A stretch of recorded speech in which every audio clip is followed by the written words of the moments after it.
Hello everyone, আসসালামু আলাইকুম। সবাইকে আরেকটি জুম্মা মোবারকের দিনের ব্লগ নিয়ে চলে এসেছি। সবাইকে হ্যাপি ফ্রাইডে।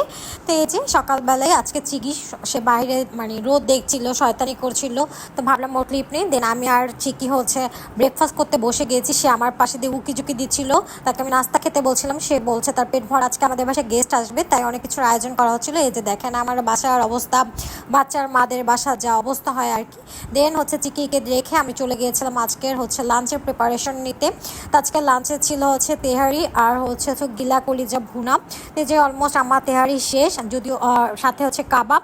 আপনাদের কার কার বাসায় গ্যাসের প্রবলেম চলছে বলবেন। তো যে ফাইনালি আমার লাঞ্চ রেডি, বিরিয়ানি, সালাদ, কাবাব। দেন এগুলো শেষ করে চলে গেলাম বিকালের নাস্তায়, যেহেতু অলরেডি বলেছি আজকে গেস্ট আসবে, তাই ভেবেছি নুডলস সাথে ঠান্ডা ফালুদা করবে। এই যে আমাদের তরমুজ, মিষ্টি, ফালুদা সব কিছু রেডি। গেস্ট ছিল আজকে ফুপি। তো এইভাবেই আজকের ফ্রাইডের ব্যস্তময় দিন কেটেছে। আপনাদের ফ্রাইডে কেমন কেটেছে জানাবেন। সবাই ভালো থাকবে।